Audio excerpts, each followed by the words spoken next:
प्रधानमंत्री नरेंद्र मोदी ने फरीदाबाद में प्रदेश की जनता को एक बड़ी सौगात दी।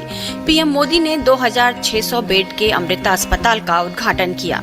माता अमृतानंदमयी मठ द्वारा संचालित सुपर स्पेशलिटी अस्पताल 2600 बिस्तरों से लैस होगा। करीब 1.25 करोड़ की अनुमानित लागत से इस अस्पताल का निर्माण किया जा रहा है। फरीदाबाद में अमृत अस्पताल के उद्घाटन कार्यक्रम के दौरान पीएम मोदी ने मां अमृतानंदमयी को प्रणाम किया और उनसे आशीर्वाद भी लिया। पीएम ने कहा कि अमृतकाल की इस बेला में मां अमृतानंदमयी का आशीर्वाद मिला है। ऐसे में लोग जानना चाहते हैं कि कौन है यह मां अमृतानंदमयी जिनके आगे पीएम मोदी ने भी सर झुका दिया। इस वीडियो में हम अम्मा के बारे में आपको सब कुछ बताने जा रहे हैं। मां अमृतानंदमयी आध्यात्मिक नेता और गुरु हैं। उन्हें भारत की अग्रणी आध्यात्मिक नेताओं में से एक माना जाता है। उनके निस्वार्थ प्रेम और सभी प्राणियों के प्रति करुणा के लिए दुनिया भर में उन्हें अम्मा या माता के रूप में जाना जाता है। उनका पूरा जीवन गरीबों और शारीरिक और भावनात्मक रूप से पीड़ित लोगों के दर्द को कम करने के लिए समर्पित रहा है। अम्मा के आधिकारिक वेबसाइट के मुताबिक इनका जन्म 27 सितंबर 1953 को केरल के कोलम जिले में हुआ था। इनके बचपन का नाम सुधामणि इदमन्नेल था। बहुत कम आयु में इनका स्कूल जाना बंद हो गया था। जब वे 9 साल की थीं, तब उनकी मां बीमार हो गईं और माता अमृतानंदमयी को घर के कामों और अपने 7 भाई बहनों की देखभाल के लिए स्कूल छोड़ना पड़ा। जब वे अपने गायों के लिए पड़ोसियों से भोजन इकट्ठा करने जाती, तब उन्हें अपने समुदाय की गरीबी और पीड़ा का एहसास हुआ। वे गरीबों के लिए अपने घर से भोजन और कपड़े लेकर जाने लगी। इस तरह दूसरों की पीड़ा को गले लगाने का मंत्र उन्हें मिलता गया। वह लोगों को उनके दुख में सांत्वना देने के लिए अनायास उन्हें गले लगाने लगी। उनके स्नेहपूर्ण देखभाल के जवाब में वे उसे अम्मा यानी माँ कहने लगे। Good morning, everyone. We'll start the session at 10 a.m. हालांकि अम्मा जिस समुदाय से ताल्लुक रखती हैं, उसमें किशोरी लड़कियों का किसी दूसरे को छूना, खासकर पुरुषों को छूने की अनुमति नहीं थी। अम्मा के मुताबिक भारत में महिलाओं से पीछे रहने की उम्मीद की जाती है। कहा जाता है कि दीवारें भी उनकी बातें न सुने, वे ऐसा व्यवहार करें। मेरा परिवार लोगों तक पहुंचने के मेरे तरीके को नहीं समझ सका। उन्हें आध्यात्मिक सिद्धांतों का कोई अंदाजा नहीं था। लोगों को गले लगाने पर उन्हें प्रतिकूल प्रतिक्रियाएं मिलती थी, लेकिन अम्मा ने अपने दिल की सुनी। वे मानती हैं कि दुखी पीड़ितों को गले लगाना यह मेरा जन्मजात स्वभाव है। डॉक्टरों का काम मरीजों का इलाज करना है। इसी तरह मेरा कर्तव्य है कि पीड़ित लोगों को मैं सांत्वना दूं। अब अम्मा ने अपना जीवन दूसरों की सेवा और सभी प्राणियों के लिए करुणामय देखभाल में बिताने के लिए आगे बढ़ाने का फैसला किया। जीवन में कई परेशानियों का सामना करने के बाद 1987 में वे आध्यात्मिक गुरु के रूप में उभरने लगी। माता अमृतानंदमयी ने लाखों लोगों को गले लगाकर उन्हें सांत्वना दी है। कहा जाता है कि अम्मा अपने आलिंगन और अपने आध्यात्मिक ज्ञान से इंसान की जिंदगी में बदलाव लेकर आती हैं। माँ सबको गले लगाती हैं, सबके आंसू पोंछती हैं, किसी से भेदभाव नहीं करती। अम्मा कहती हैं कि उनका धर्म प्रेम है। उन्होंने कभी किसी को अपना धर्म बदलने के लिए नहीं कहा, बल्कि अपने स्वयं के विश्वास के आवश्यक सिद्धांतों पर विचार करने और उसके अनुसार जीने की कोशिश करने के लिए कहा। केरल के तट पर मछली पकड़ने के एक छोटे से गांव परिया कदावू में अमृतपुरी आश्रम है, जिसे माता आनंदमयी मठ भी कहा जाता है। लगभग 3000 निवासियों के साथ अमृतापुरी आज एक तेजी से बढ़ता हुआ छोटा सा शहर है। यहाँ आने वाले हर किसी का स्वागत किया जाता है। अम्मा की लोकप्रियता भारत ही नहीं बल्कि दुनिया भर में है। दुनिया भर के लोग उनके आध्यात्मिक ज्ञान के मुरीद हैं और उनके अनुयायी America, Australia, Brazil, Canada, Dubai, Finland, France, Germany, Japan, Kenya, Kuwait, Malaysia, Mauritius, Singapore, Spain, Sri Lanka, Sweden और स्विट्जरलैंड में फैले हुए हैं। अम्मा आमतौर पर भारत के बाहर यात्रा करती हैं। उनके धर्मार्थ संगठन का अंतर्राष्ट्रीय नेटवर्क है जो करीब 40 देशों में सक्रिय है। उनका संगठन सार्वजनिक स्वास्थ्य, आपदा प्रबंधन, भूख मिटाने, पर्यावरण की रक्षा, महिलाओं और बच्चों की सुरक्षा और महिलाओं के सशक्तिकरण के लिए काम करता है। रिपोर्ट्स के मुताबिक वे गरीबों के लिए शिक्षा, स्वास्थ्य और रोजगार के क्षेत्र में लगातार काम कर रही हैं। टाइम्स नाउ नवभारत डिजिटल की report.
Good morning, everyone.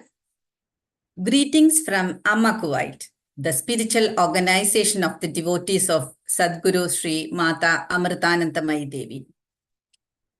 A very warm welcome to the seminar on parenting being organized by our skill development team. To start the seminar with the blessings of the Almighty, I invite Miss Durga for the invocation prayer. Namashivaya. Oh.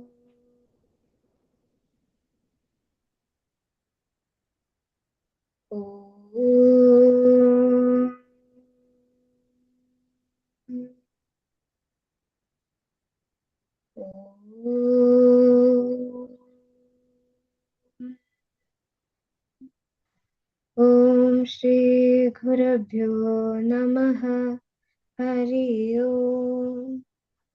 Om Vakratunda Mahakaya Suryakoti Samaprabha Nirvignam Kuru Me Deva Sarvakareshu Sarvada. Om Saraswati Namastubhyam Varade Kamarupini Vidyarambam Karishyami Siddhirbhavatu Me Sada. Om Shanti Shanti Shanti. Namaskar. Thank you, Durga. Today, we are fortunate to have with us an eminent speaker, Dr. Atulya Jayakumar. I invite Mrs. Shweta Pramod to introduce the speaker. Thank you. Good morning, everyone. Dr. Atulya Jayakumar has a PhD and MPhil on clinical psychology from NIMHANS, Bangalore. She is currently working as a clinical psychologist at Goldman Sachs and is also a co-founder of Therapeuti, a mental health organization committed to mental well-being for all. She is a seasoned clinical psychologist, registered and practicing in India for over 12 years with a rich and diverse background in psychotherapy. She has worked extensively with individuals and families across all age groups and walks of life. Beyond her clinical expertise, Dr. Atulya is deeply passionate about teaching, research, and public engagement. Her ambitious efforts are also directed towards building a world where conversations around mental health are normalized and free from stigma or fear. Her tenacity acts as an impetus to resolutely work towards removing the stigma associated with seeking help for psychological concerns and disorders and facilitating the understanding that seeking help sometimes makes life much easier to deal with. Recently, she was honored with the Women Eminence Award 2023 for distinguished work in mental health. Dr. Atulya, it is a privilege to have you here with us. Thank you. Thank you, Shweta. Now, I would like to invite Mrs. Ramani Gopal, the Vice President of Amma Kuwait, for the welcome speech.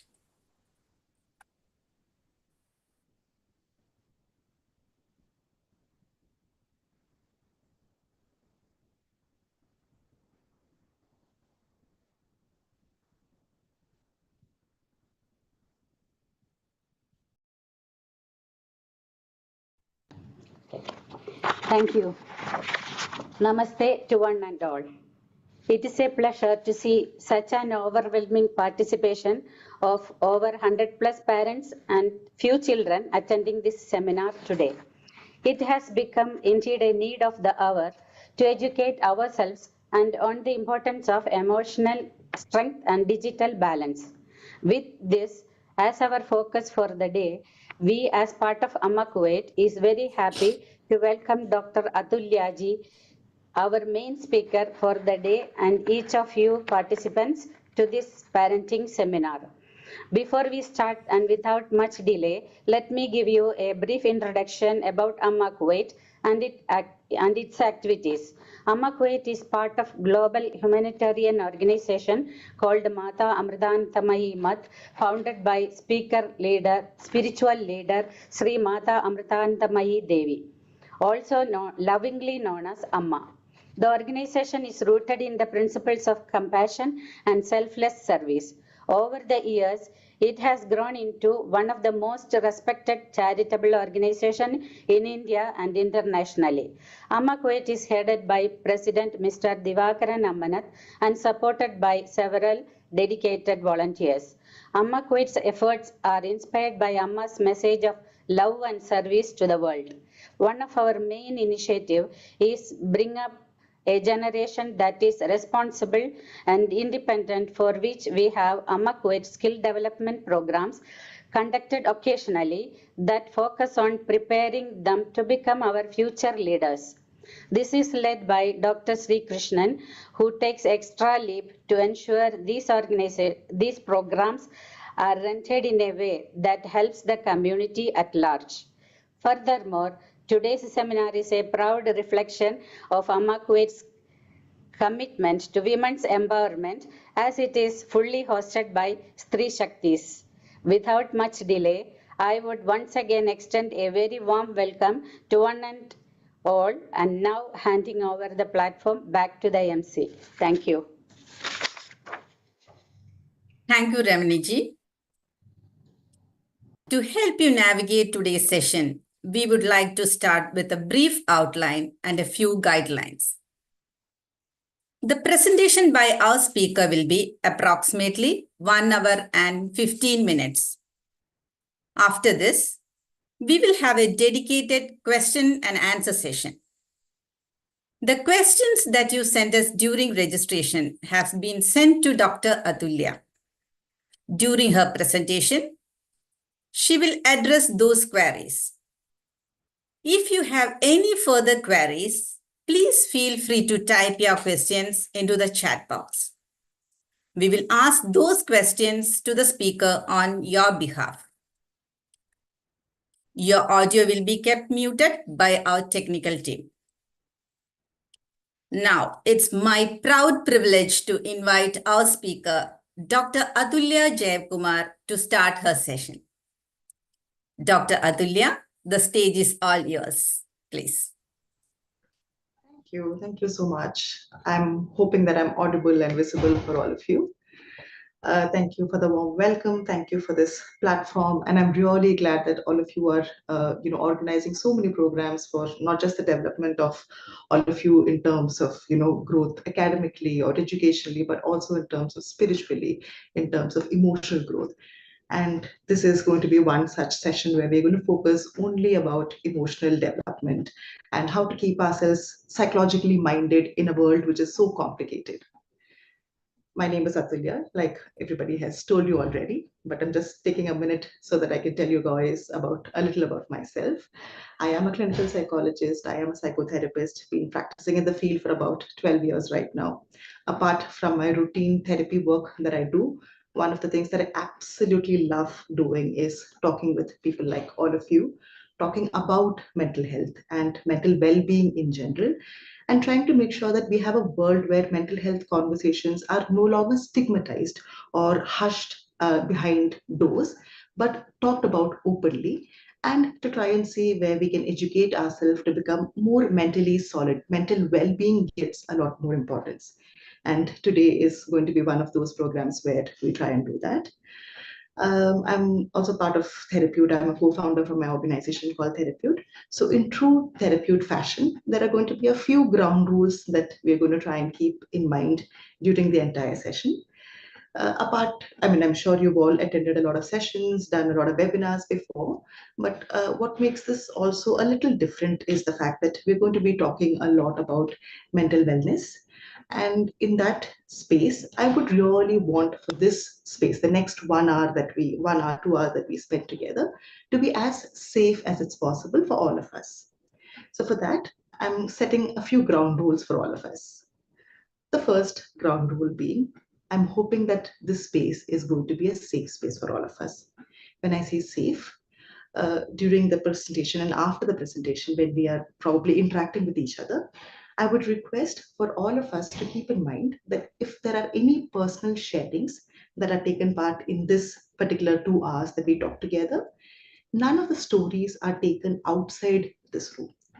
You can take the stories if you want, but in a very, very confidential manner. So some of you might be knowing each other already. This is to ensure that you feel safe in talking about your difficulties or talking about your experiences in this particular session.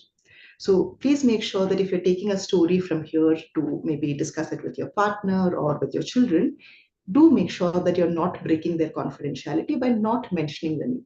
It can be in terms of, you know what, one of the uncles in the group said this, or one of the aunties said this. It can be something of that sort. Please make sure that this is a safe space where we do not take stories outside. The second thing I would request from all of you is openness. See, we are possibly going to, go through quite a few number of things that might challenge the way we are already thinking. And during this next hour, I'm hoping that all of you can possibly try and stay a little open to new information and see if, with a little bit of judgment in terms of, does this work for me and my family? But trying to be open to new information is another request I have from all of you. And finally, one small request is that when we finally engage together in terms of the Q&A, I'm going to ask for all of us to be respectful in terms of engaging. We might all have different points of view. We might not agree with each other's point of view. Absolutely okay. We don't have to be on the same page at all times. But any disagreement is, introduced in a very gentle manner, in a very respectful manner. So these are a few ground rules from our side that we usually set when we do any program from Therapeutic. On that note, with a lot of these introductions, I am probably going to introduce the session today. When we were doing the session today, I was informed that we've got a large number of registration this time, and we're hoping that a large number of people will also turn up. And it got us all thinking about what made this program different. You guys, you don't know me, but here you are all here trying to make time on a busy Friday to make sure that you're here. So I think it's a testament to the fact that this is a difficult world. Parenting has never been easy. Parenting in any generation has never been easy. But in a world like right now, in a hyper-connected world where we all are living, parenting becomes even more challenging. Generation gap has always been there, but the generation gap becomes even more trickier in a space where we're all connected with each other through media in smaller, bigger ways. And I think it is about that there's a lot of interest in terms of wanting to do good by our children. You're all parents, and I'm sure all of you have the best interest of your children at all times in your mind. But sometimes, though you know better, though you know best, it becomes very difficult to translate that into action. Your children don't make it really easy for you to put your information forward. You don't find it really easy to understand what they're going through. So all of those become challenges here, and that's why we're going to do this conversation today. With that, I'm just going to share my screen with all.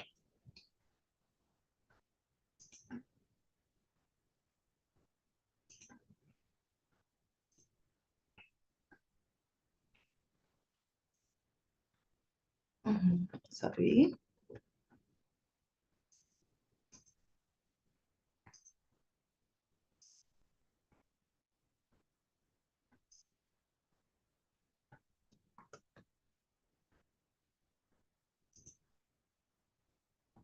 Is my screen visible to everybody right now? Not really. Not now. Okay, just another moment.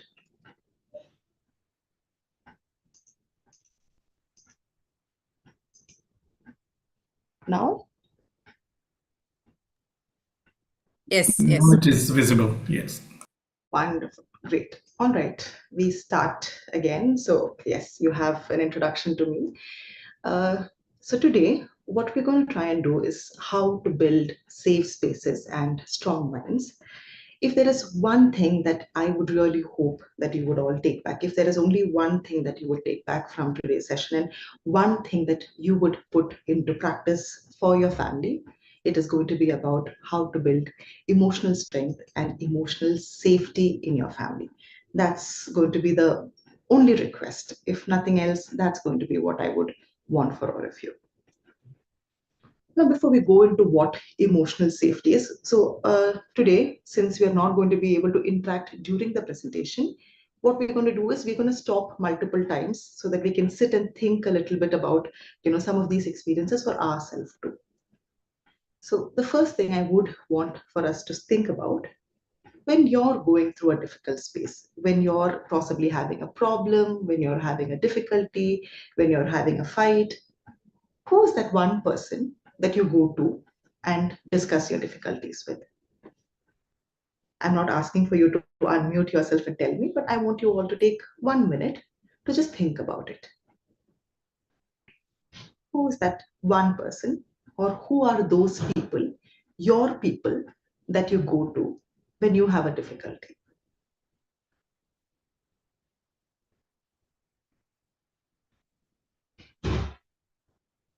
Let's also think about why we've chosen these people. Why do we go to these people that we thought of right now? It can be a mother, it can be a sister, it can be a friend, it can be a partner. Think about why you've possibly gone to them. That brings us to the conversation of emotional safety. We usually go to people who we think of as safe.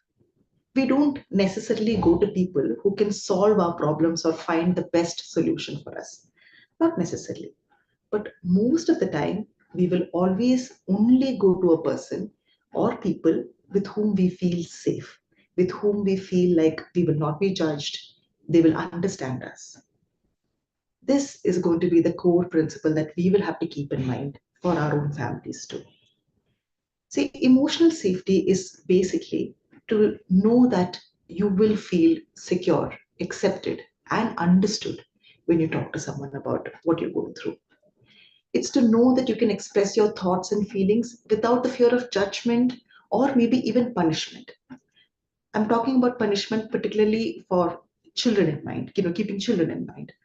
A lot of the times, kids worry about talking to us about their difficulties or some experience that they are going through because of the fear of what punishment they might receive or how this information might be used later for themselves.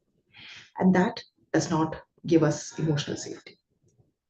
A couple of core points that we will have to keep in mind when we're talking about emotional safety is going to be what is there in front of you. See, in any relationship, for us to build emotional safety, trust, empathy, acceptance, and respect becomes extremely important.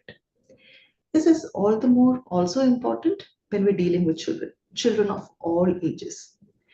And I particularly specify this because a lot of the times in family systems, what happens is that the understanding is that parents, we are one above. Sorry.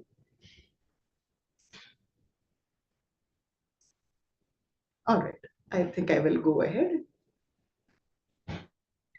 So the understanding is that the parents know better, and which possibly means it's okay that we are a little harsh with our children because we know better. We're doing it for their welfare. Because of that, it's okay. Not exactly. For us to maintain emotional safety in any relationship becomes very primary that we're able to keep these points in mind. Your children should be able to trust you, to know that they can come to you.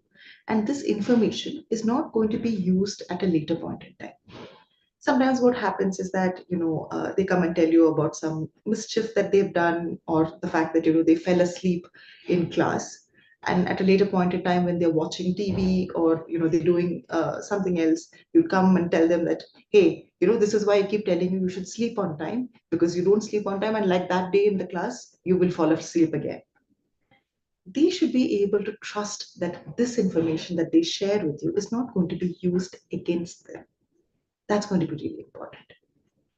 It's very important for your children to understand that they will be accepted.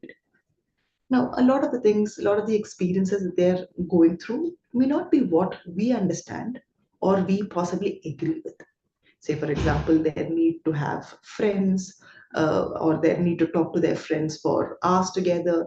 Some of these things we may not understand, but it becomes very important for us to let them know that they are accepted. Certain of their behaviors may not be acceptable, but they are always accepted and loved. This conversation where we make it very specific to the fact that your behaviors we may disapprove, you are never a disapproved person. That becomes very important. For children to understand that we respect them too. It's not just that they have to respect elders, but it is also about knowing that they are going to get respect. So if they come to us with a problem, we will sit down, give them complete attention and listen to them, or we will treat their opinions with respect. That's also what contributes to emotional safety. Find it's also very important for us to become empathetic towards our children. See, empathy basically means that we are able to understand the circumstances another person is going through by putting ourselves in their shoes. It's a little different from sympathy, where you're trying to understand, but you're not exactly trying to feel what the other person is going through. Now, empathy again becomes very important because we're trying to understand emotions from their side, which will also mean we're trying to genuinely understand what their experiences are like. So to have curiosity and figure out what they're actually going through is the way that you can show empathy for people. Now, all of these components become this cornerstone for us to develop emotional safety. And like I said earlier, if there is one thing that you would take back from today's conversation, it would be how to build emotional safety in our family systems. Now, creating a safe emotional climate, how do we do this? I'm sure, like I said earlier, I know that all of you want to be the best parents and all of you are trying really hard to do well by your children. But how do we do it? How do we actually put it into practice? The first space is going to be about creating a non-judgmental space for everybody. See, this is for every person in the family, irrespective of their age, whatever their position in the family, the younger child or the elder child or your partner, whatever it is. It is about creating a sense of non-judgmentality in the family. It's about the other person, your children, for them to know that if they come to you with something, you will hear them out without jumping to conclusions, without telling them that, oh, but this is how it should have been, or this is the right way to do it. But you will give them a space where they can actually talk about whatever is going through. See, this is also particularly important because we want our children to know that even if they make mistakes, they can always come back. Yes, we might discipline them, we might disapprove of their actions, but we are always going to be there for them. That non-judgmental space where you're able to tell them that you can come to me with whatever it is going on, whatever emotions you're feeling, whatever experiences you're having, happy, sad, angry, whatever it is, you can come to me with it, and I will be here to listen to you, to just completely pay attention to you. That non-judgmental space is going to be very important. Again, please remember, I'm not telling you that you should not have your own opinions, you should not tell them your opinions. But what I'm trying to tell you is that you're able to listen to them, and even if you don't agree with what they're going through, validate their emotion about it. Maybe not the action, but validate their emotion associated with it. Expressing unconditional love and support cannot be, kept aside in any manner. Remember to make sure that you're particularly telling them about what they've done well for you, or what they've done well in their family systems, what they've done right and what they've done wrong. A lot of the times, unfortunately, as children grow up, when children are younger, what happens?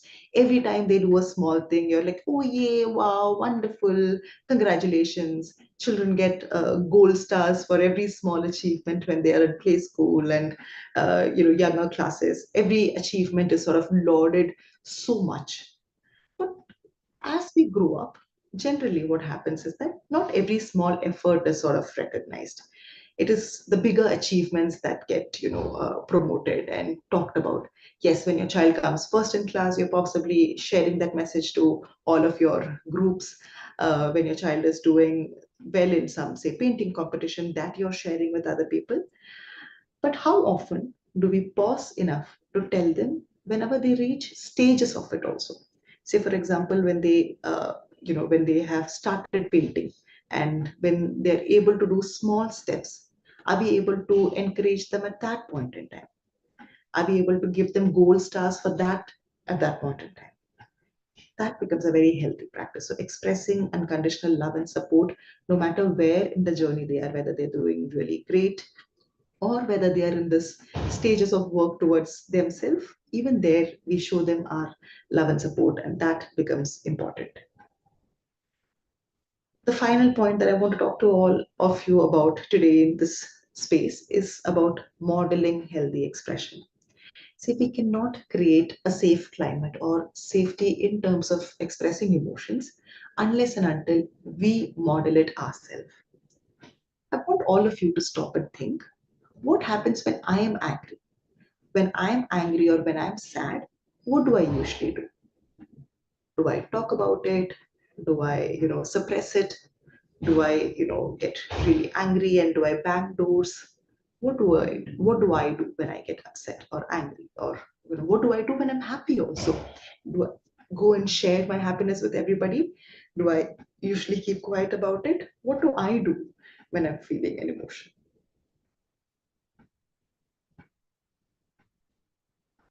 This is so super important because the way that we express are very often what children pick up. That is not the only thing that they pick up, but it is also very much it's a very learned behavior of what emotions are okay and not okay that children pick up from their families of origin. To give you a small example, sometimes kids come to us with, their problems, or they come and tell us they're angry about something that has happened. And very quickly we tell them, but why are you angry about such a small thing? But this is such a small thing, no? Why are you so upset about it? You're not meaning any harm. You're not trying to do any harm. But unfortunately, what a statement of that sort does is minimize emotions for them. We are trying to tell them that there are certain things for which it is okay to have emotions, certain things for which emotions are not okay. We're trying to tell them this is a small thing and we're judging their emotion for it. Why are you angry? Why are you getting so irritated? Why are you upset? What is there to get so excited about this? So these are statements that sometimes we very commonly use in our family systems and we don't think too much about it. But the problem with some of these statements is that it gives a judgment along with emotions. So let's make sure that there are no judgments towards emotion. This is something I tell in almost all of the conversations that I have. No emotion is bad or good. Anger, sadness, happiness, fear, anxiety. No emotion is good or bad. All of these emotions are there for a reason, and all of these have to be healthily expressed. Even something like anger, it is not about not having anger, it is about knowing how to express your emotion. On this note, I'm also going to be just picking up one example. What you do as coping for yourself when you have an emotion is also going to be very much picked up by your family. So some small statements, harmless or so-called harmless statements that we think about, such as, oh my God, today has been such a difficult day. Let me just get a drink for myself. Or it has been such a difficult, hard day for me. I want to just eat something and make myself feel really comforted. Harmless statement or seemingly harmless statement. But what happens here is that, unfortunately, we are encouraging an unhealthy coping strategy, which is either using a substance or eating for coping, which may not be what we want our children to pick up. So it's very, very important that we model very healthy expressions of emotions. Again, like I said, we are going to do a lot of reflection. We are going to pause and think quite a bit. Let's take a few seconds. I want all of you to have one example of a time when your teenager or when your child came to you with a problem. The last time, it doesn't have to be a big problem, it can even be a small problem, but I want you to think of one small problem. Let's take about 15 seconds for it.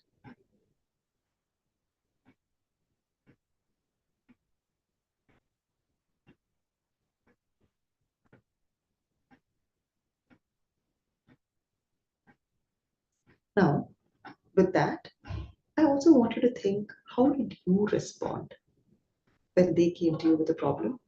How did you respond? What was your body language like? What was your tone of your voice?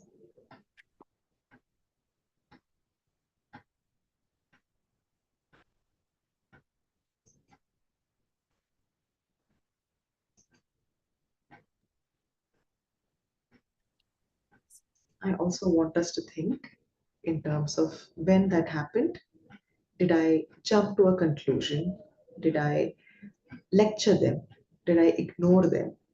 What did I do?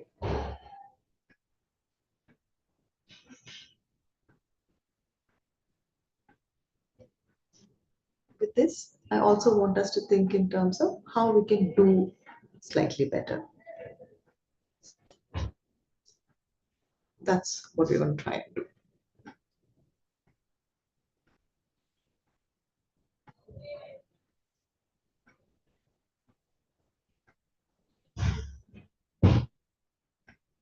Yes.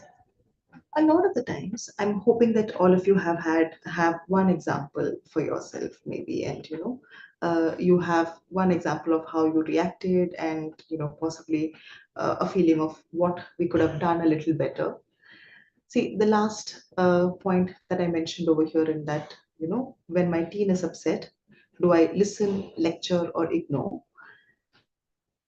I put this very, very, pointedly, because I had a client who came in, a 16-year-old who came in to me the last time, and one of our sessions was just about the fact that she was absolutely upset that I don't want to explain anything to my mother, because if I try and explain something to her, if I tell her what is going on, maybe with me, my classmates, what immediately happens is that I have to listen to a big lecture. And this is the term I think a lot of you possibly hear from your teenagers, that I don't want a lecture from you. I'm sure it feels very offensive for you when you hear that, okay, I am giving them a lecture, and it doesn't feel great. But at the same time, what I would also want all of you to focus on is the fact that they feel, when they come to you and tell you something, they have to listen to something long. They feel like they will have to listen to something that is not in their, or what they wanted to express. But instead, if we can look at it in terms of, can I, rather than giving them a lecture, try and help understand what is going on, would that be helpful? With that in mind, we're going to do the next slide. I want us to look at it in terms of, how do we do effective communication in this space? uh, See, let's remember that teenagers are children. Teenagers are also children. At the same time, let's also remember the fact that when in these teenage ages, what happens generally is that their prefrontal cortex. The prefrontal cortex is this part of your brain. The prefrontal cortex, which is responsible for decision making, impulse control. All of these things are not completely developed. They also don't develop their personality completely by 16 or 18. It's almost till 18 that they don't develop their personality completely. Now, this is the age when they are more rash. This is the age when they are more likely to not think through what they have talked about. And which is also the difficulty that all of you are having, isn't it? Like, or possibly you feel like, why are you not just listening to me? Why don't you be responsible? Why don't you understand what I'm trying to say? Knowing this, we will have to learn how to do it a little better. And that is what we're going to talk about a little bit at this point in time. One of the most important things that we will have to remember during this space is that let's try and do active listening and validation. See, like I said earlier, it's very possible that you don't agree with what they say. you don't agree with their point of view, you possibly don't, you're feeling quite triggered by what they're saying. Let's remember at least to try and actively listen to what they're saying first. Now, what does active listening mean? You probably are noticing when I'm talking to you, I'm nodding my head quite a bit, I'm using my hands quite a bit, I'm trying to look exactly at the camera when I'm talking. These are components of active listening. See, I understand that all of you are possibly also busy people. When you're not just as parents, you have a role to play otherwise too. You're probably working in a hospital or working in a place, and you have your work schedule too. And say that common time that all of you have might be very little.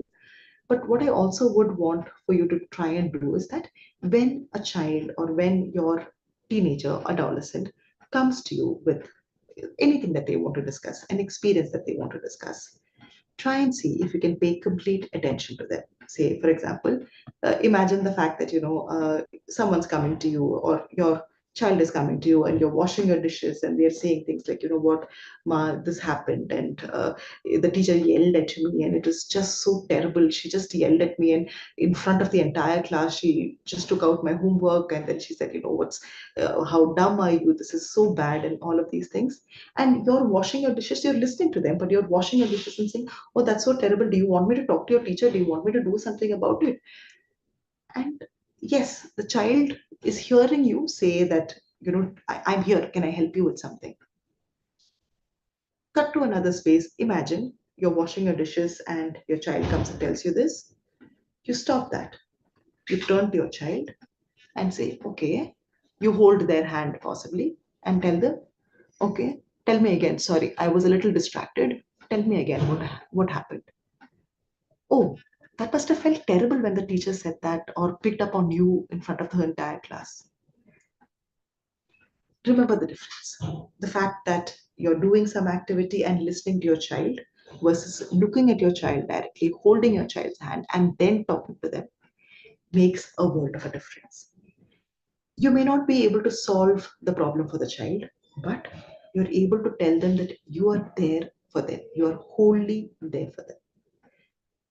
Like I said, I understand that we're all busy and we all have our own life sometimes to deal with.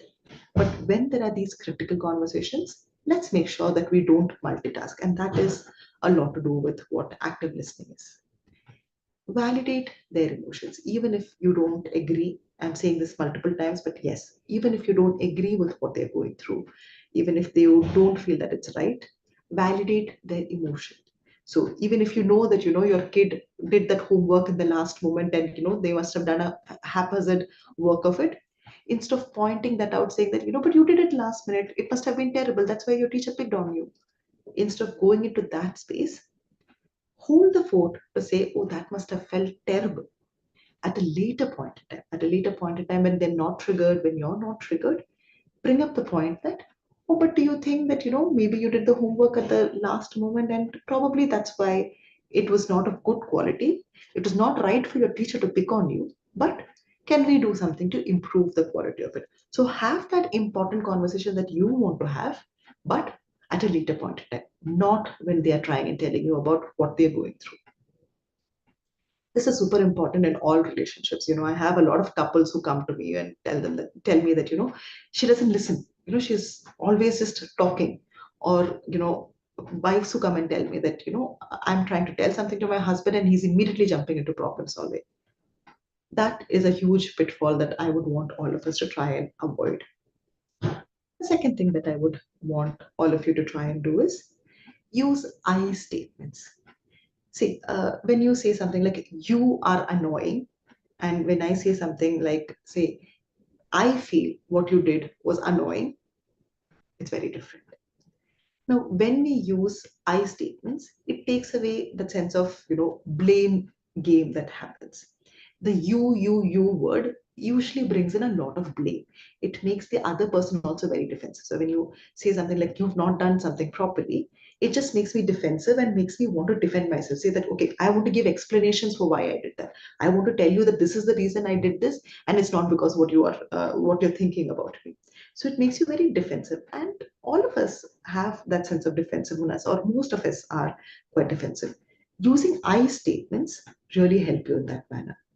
To give you an example, when instead of saying that, you are so irresponsible, you do not let me know when you're getting late, if you're able to use a statement like, I feel worried when you come home late without calling, and please call me the next time when you're coming home late.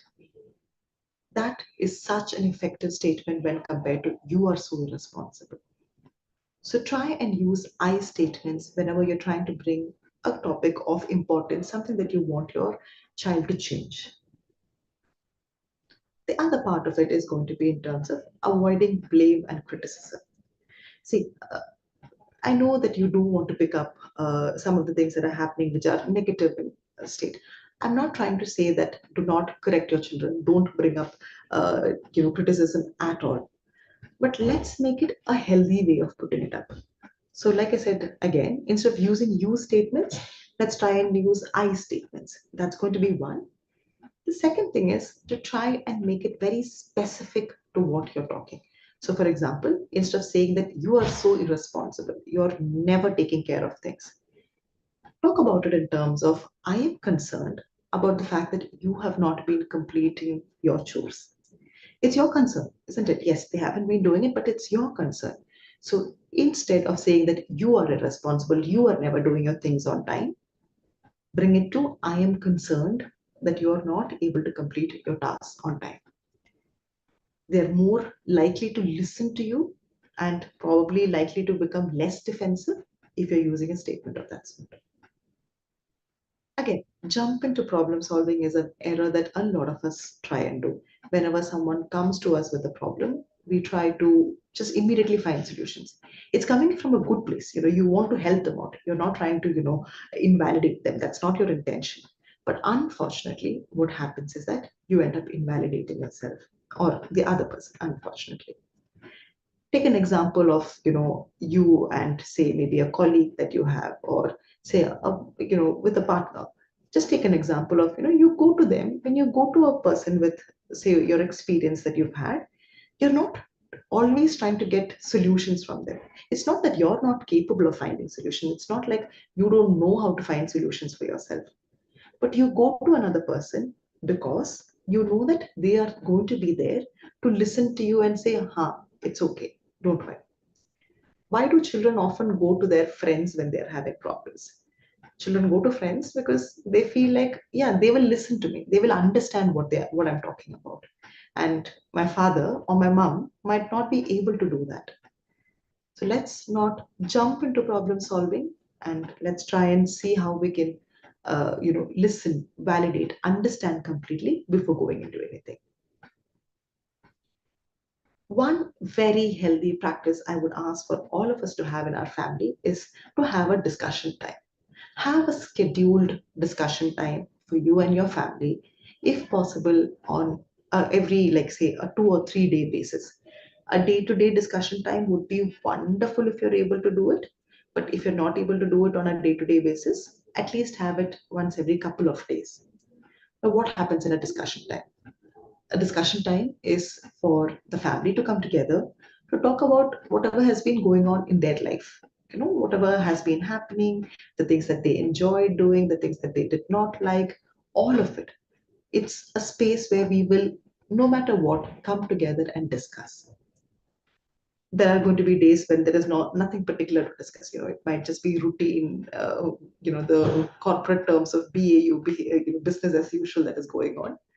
But nonetheless, we take the time to pause and have these discussions. These discussion times can also be used really effectively for us to give in some sort of messages, some sort of important events around the world. Say, for example, you've read about, something that has happened, untoward that has happened in the community. This discussion time can be used for you to bring that example up with your children, to tell them that, okay, this was scary, this is what happened. Maybe, if something like this happens to us, maybe this is what we should do. So have like a safety plan for yourself. All of these things can be done. So when you have a designated discussion time, you and your children are able to bring up difficult conversations if required. See, there is a lot that is happening around the world, and there's a lot of things that are very scary for, particularly as parents. I'm sure this world becomes very scary in terms of, what can be going on. So it is very important for us to have these conversations. Sometimes we think about sheltering our children by not having these conversations. We think about, not exposing them to the horrors of the world. That might be, better for us or better for them to protect them. But let's try and see if we can have age appropriate conversations with our family about whatever is going on around the world. This in a way is, not so they know, or they are also able to understand that if there is a problem, there is a time and space that they can come and talk to you about. They know that it is going to be okay, it will be addressed at some point in time. They also know that every time mom and dad calls and say, hey, come, let's sit together, it's not scary time. It's not like, oh, I'm in trouble. That's why they're calling me. Very often that's what happens in families, isn't it? Like, mommy and daddy comes together and say, hey, we want to talk to you. That feels like, oh my God, what have I done wrong? I'm just going to get it from my parents. That's the sort of emotion children usually go through when parents say, hey, let's talk. Or yeah, they want to talk to me about my future, and that's why they want to sit and talk to me. So all of these become very scary and unwelcome elements for children. But if there is a discussion time that is very designated for the entire family, then they know that this is going to be regular. Time with my parents is not a threatening time. Time with my parents is a time where I can open up. That's the understanding children get, and that consistency really helps with children. Generation gap is something I think everybody is worried about in terms of how do I understand, how do I bridge this generation gap in terms of what's going on, is it okay, not okay, what my children like. And like you can see in the picture, we have such varied generations. You have someone who plays board games, with board games, physical board games. You have a generation which is using computers for board games or other entertainment. You now have a generation who's using things like AI and VR, virtual reality, for playing games. So it's such a varied sort of experience that we all possibly have. And generation gap is always going to be a problem between adults and children. It's always going to be a problem. But there are certain subtle ways in which we can try and bridge this gap. Now, one of the major ways to go about it is to show empathy and perspective taking. So you may not be able to understand, or for you, it might be very foreign. Let me give you an example. Children right now are quite interested in makeup, or quite interested in working out or having physical fitness. This current generation is quite moving towards physical fitness as a way of keeping their body image. So that's quite a trend at this point in time. You may not understand why children want to wear makeup, or why children want to hit the gym so much, or why they want to try a different sort of diet and they want to become vegan, for example. Whatever, you may not understand that completely because you're foreign to the entire idea. You've never grown up that way. But what can be really helpful is for you to try and learn a lot from their end. Try and see the perspective of what they are going through. Say, for example, when your child comes and tells you that, hey, all of my classmates, all of my friends are using makeup, be it, say, coloring their hair, or a lot of my friends are all coloring my hair, and I want to do so. Instead of just looking at it in terms of why, what, how, let's also try and address it in terms of why do they feel the need for it. So if they are expressing an interest which is different from yours, which is foreign from what you know, try and learn a lot more about it.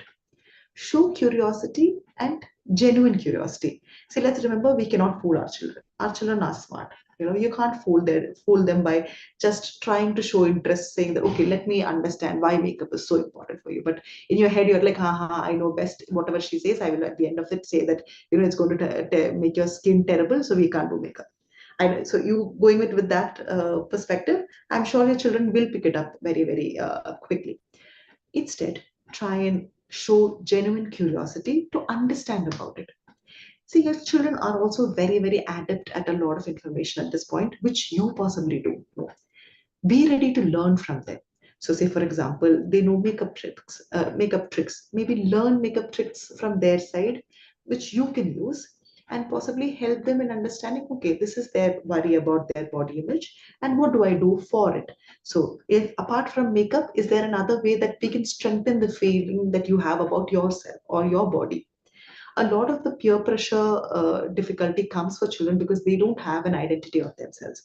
So we might have to work on that. But for you to recognize that this is a body image issue and not just a temper tantrum saying that I want makeup, you will have to be ready to listen and go to the depths of it.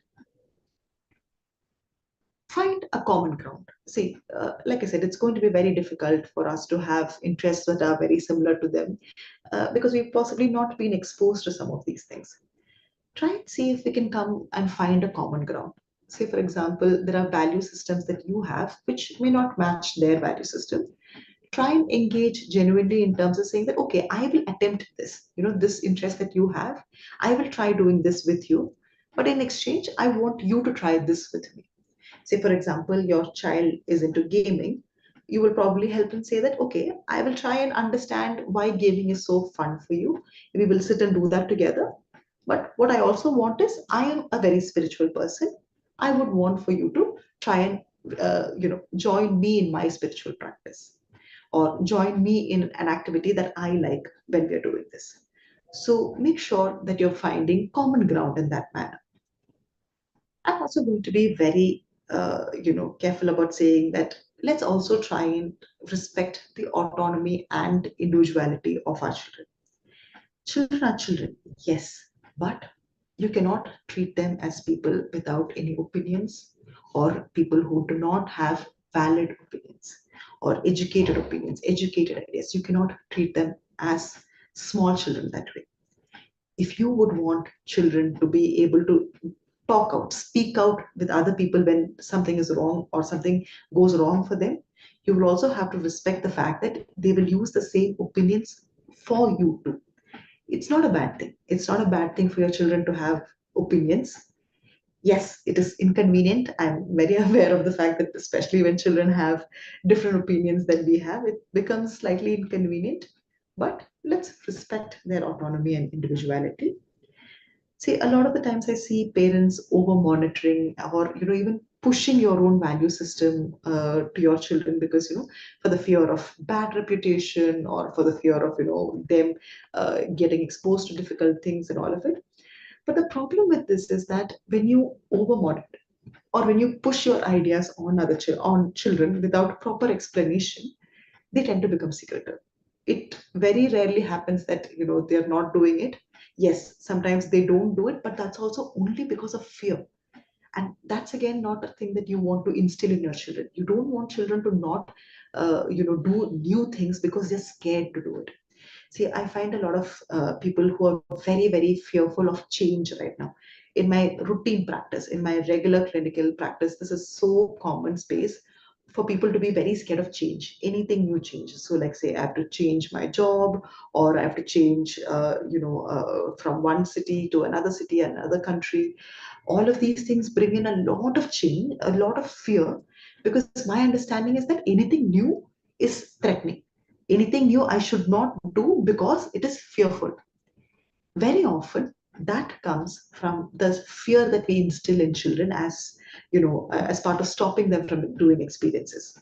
So instead of telling them don't do this or scaring them into not doing it, give them explanation so that they don't become secretive, they don't become close to experiences. That becomes extremely important. We are again going to pause here. I think I'm talking quite a bit, so I'm going to pause again over here.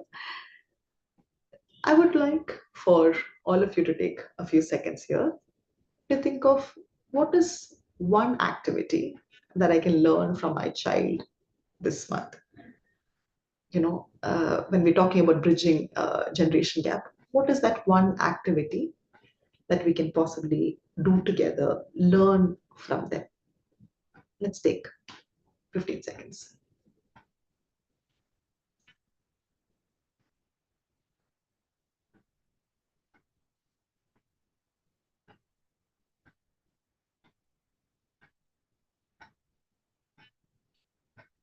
Do we all have something in mind? I'm hoping you do. See, be it anything, a lot of the times the activity that they want you to do is possibly something which is very foreign, something that you've never done before. You might be terrible at it. You might not enjoy doing it. But can I explore it along with them? It's also, a huge way for you to help them understand that it's okay. It's okay to be not great at things. It's okay to mess up and then have fun about it. So let's try and do that. I find that a lot of times parents are very hesitant in doing activities that the children want, also for the fear of encouraging them. See, I've put up a picture of gaming together. And I have a lot of parents who are very worried that, what if I'm encouraging this habit in them?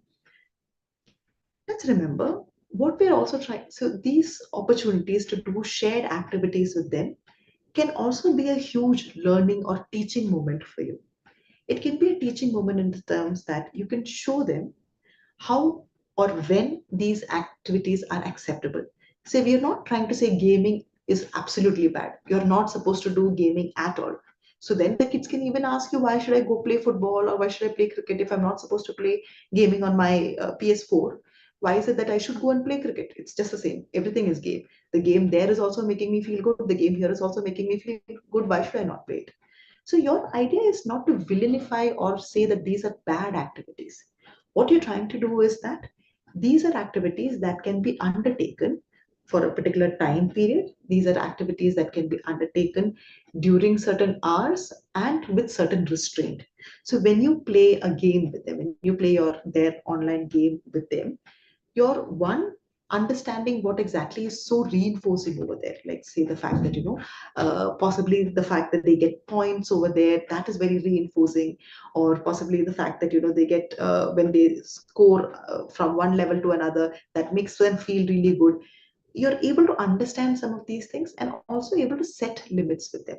So to help them understand that, yeah, I understand that this is so much fun, but I also understand that we need to have limits around it. So you're able to have that conversation. So for the fear of not encouraging a particular habit, do not deny it or do not attempt it with them. Again, for the fear of doing things that are not pleasurable for you, like say for example, they're coming and saying, hey, I want to go go to a place, some place which you don't, a movie that they want to go and which you feel like, you don't like the movie, it's not interesting. Try to go along with them, because you're also then helping them understand, okay, this was not particularly enjoyable for me, but I'm open to experiences. Similarly, I would want for you to be open with my experience. So for example, when I say I want to cook along with you, I would want for you to give me the same respect and cook along with me. I'm doing it, so you're also able to do it. So you're not asking them anything more than you're doing for them. So that's a way in which they will also respect you. So try and think of one activity that you can do with your kid during this particular month. Write it down for yourself. So you make a mental note of actually trying and doing it. With that, we're also coming to what resilience is all about. Another part of emotional strength is also being actually resilient. Now, I think this word resilience has gotten a lot of attention, particularly after COVID. What is resilience? Resilience is basically our ability to bounce back to our original space after we've gone through a difficult time. See, we are not new to stress. We are not new to stress. Our children are not new to stress. We're always going through stress in some form or the other. The understanding or the idea is not that we stop ourselves from facing stress, but the understanding is that we know, despite whatever stress we go through, we are able to recover from it, or we are able to come out of it without too much damage. We will have our emotions at that point in time. We might feel sad, we might be angry, there might be a storm that we are going through. But the fact that there will be sunlight after that, the fact that after the event has passed, I will be okay, that is what is resilience. See, this is also particularly important for you all as parents, because we try and shield our children from all sorts of adversities. Shielding them from all sorts of adversities may not be the most healthiest way to go. At some point, they are going to have to face problems. And if they don't know that they will be okay after facing a problem, we will always run away from problems. And that's no way to live. That's definitely no way to live. So learning resilience is a very, very important component. See, resilience is basically being able to be adaptable and also knowing how to regulate your emotions. So it's about knowing that you are able to come out without any difficulties. Whenever I talk about resilience, I always use this example of a rubber band. See, what happens with a rubber band when you pull it? You pull it, it loses its shape, it changes shape. You leave it, it goes back to its original shape.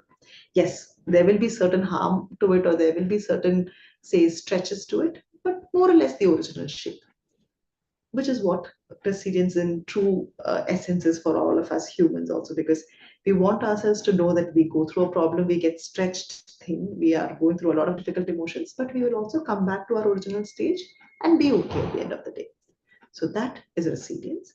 Some of the things that really help in becoming resilient is having a sense of support, having a sense of purpose, optimism, and problem solving skills. These are really helpful in terms of having, becoming resilient. Yeah. How do we become resilient? How do we improve our sense of resilience? First and foremost, let us think about teaching problem solving skills to our family. Let's make sure that we are actually teaching problem solving skills, and we're not jumping into sorting problems for our children. Let's try and do that. See, let's, like I said earlier, as parents, a lot of the times what we want is to sort of protect them and not allow them to go through difficulties. But after that, what happens? We are expecting them to go to, wherever they are in college, and then they have to find solutions for themselves. Or you will still be there, but you're asking them to just be okay with the world and face whatever problems that come over there. That doesn't happen. So overprotecting your children is also not a solution. Yes, you want to protect, you want to guide them appropriately, but not completely protect them. To improve resilience, one very excellent strategy for all of us is if we can have, every time that a problem comes up in the family, a problem that they bring up or a problem that you have identified, sit down with them to do brainstorming. Actually sit down with them and say, okay, let's see what we can do. This is the problem. How do we find a solution for it? You are not proactively giving them all of the solutions, but you're stopping to say, okay, now let's evaluate options. How do we go about it? So name the problem, write the pros, write the cons, and then tell them how do we evaluate the option, and then how do we go about it. These are the steps that we usually use when we're solving a problem, isn't it? The fact that there's a pros and cons analysis and all of it that goes on in our head, it's become so commonplace to us that we solve problems that we don't think about it in that way. Your children may need to pick that up as a skill. So encourage them to do that. So when there is a problem, sit down with them, write the pros, write the cons, help them evaluate options, and develop a plan of action. So teach problem solving skills from a very young age. Do not jump into solving all the problems for themselves. Secondly, try and encourage autonomy and independence. Now, I think even one of the difficulties that some of the parents that, from the group also brought up is the fact that we are unable to get our children to do things. They are not able to make sure that they are doing their chores without pushing them. I think this is such a commonplace experience for parents that, we don't know how to encourage our children to do things. Think of it in terms of age appropriate task and reward system. A reward system works really well with children. It's very, very helpful. And even when I say children, I'm not talking about small children, I'm also talking about like adolescents. The fact that we can make it contingent on what they're doing, that is really important. And the fact that we will stick to it. So the fact, if you say that if you're going to complete your homework every day without me reminding you, then at the end of the week we will go to this theme park that you wanted to go. You're making it very contingent. You're telling them, do this, then we get this, and if they do this, whatever it is, we give them the reward system. Make sure that it is age appropriate task. See, also encourage a sense of independence for children. Say things like, say, if they are an older sibling, encourage for them to take part in caregiving for the younger child. Remember, you're not making them their parent. That is going to be very, very important. You do not expect children, elder children, to be like a parent to the younger child. That's not okay. But at the same time, you can encourage tasks which are age appropriate with age appropriate reward system for themselves. A lot of us try the punishment system. That might not work. That may also work, but make it again very contingent. If you're able to use a reward system, nothing more better than that. See, when I say reward, it doesn't have to be big things. It doesn't have to be, taking them to a theme park. It can even be things like marking on the calendar, like, oh, you've managed to do this, we are putting a tick there, and let's see what you can do after that. So I know it seems very small that, as say for a 16-year-old, what are you going to do ticking on the calendars? But let me tell you this, as adults, finally we come back to that.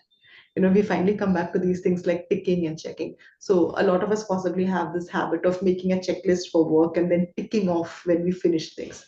Why are we ticking off? It doesn't, making a checklist is important, but why are we ticking off? Ticking it off is a sense of achievement and an accomplishment for us. So we do these as adults too. So let's try and use them with our children too. Fostering a growth mindset is something I cannot emphasize enough. See, let's remember challenges are opportunities for growth and learning, and it is okay to fail. Remember, it is okay to fail, it is okay to make mistakes. Uh, I worked in my MPhil and PhD, I've worked quite a bit with this concept called perfectionism. And I'm sure all of us think of perfectionism as being perfect as a good thing. It's always told, no, don't make mistakes at all. Do things absolutely well. It should be perfect. And a lot of us also take a lot of pride in saying that, yeah, I think I do things very perfectly. I don't like making mistakes. While it's okay to set high standards for ourselves, this fear of making mistakes is a big, big problem. Let's remember, as parents, for us and for children, it is okay to make mistakes. It is okay to have failures. Let's make sure that we encourage that, because unless and until we are able to make mistakes, we are not able to grow.